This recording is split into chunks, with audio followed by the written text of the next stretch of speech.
running the city. Before dismissing me as another misguided Colorado College student with a bleeding heart, though, listen to a few of the relevant points I feel compelled to raise as a member of the Colorado Springs community. Fiscally, the logic behind the ordinance is suspect. The ordinance could potentially drain the time and the funding of the Colorado Springs Police Department, who might be preoccupied with upholding the ban campaign and detaining people who have violated the law. The problem of homelessness will not go away with the ordinance, and with every corporate layoff, with every new foreclosure, the burden on the police department would persist. Furthermore, as was already raised, the ordinance raises several questionable legal concerns. Similar laws in other cities have been questioned in higher courts, and civil rights attorneys have brought forth litigation calling into question the constitutionality of such acts. For example, in a 1996 decision in Pottinger versus the City of Miami, a federal court ruled that punishing people for sleeping in public when they had no other place to sleep violated their right to travel and the right to be free from cruel and unusual punishment under the Eighth Amendment.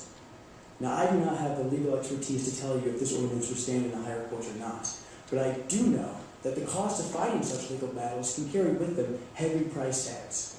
And with the price of maintaining the ordinance in mind, let's not forget what else our taxpayers' money could go to be spent on. For every dollar that the city might spend on enforcement, for every dollar that might be spent on litigation, what other programs does this leave thirsty for funds?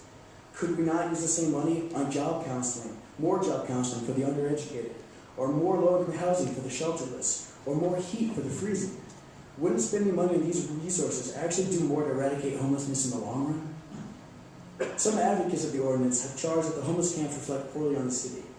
I'm not sure this is true, because I feel like any city of a certain size is expectedly going to have to contend with several social problems. But even if it were true, would we be reflected any better if we criminalized the impoverished and persecuted the people who are in the most dire economic straits in our community?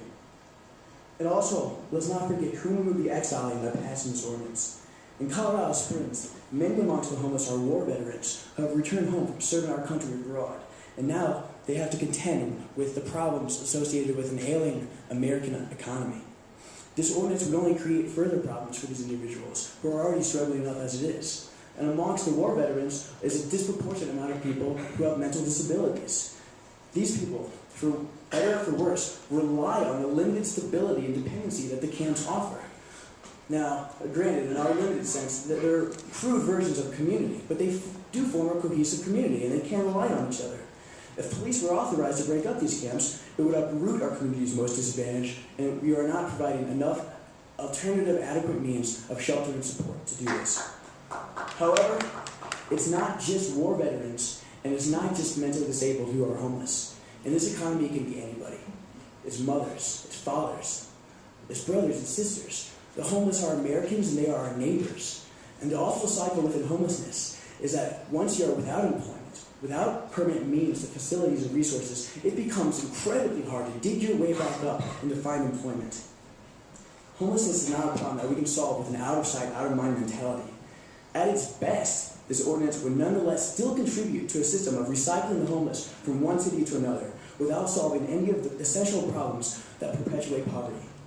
At its worst, this ordinance could strain city resources, could create an expensive legal headache, and could lead to unnecessary over-criminalization. Jack, I will wrap it up. Lots of people want to speak. I appreciate your passion, but let's look at. I just want to say that I agree that homelessness is a problem that we have to work towards, but I just implore you to consider alternatives that are more fiscally sensible and more humane. Thank you.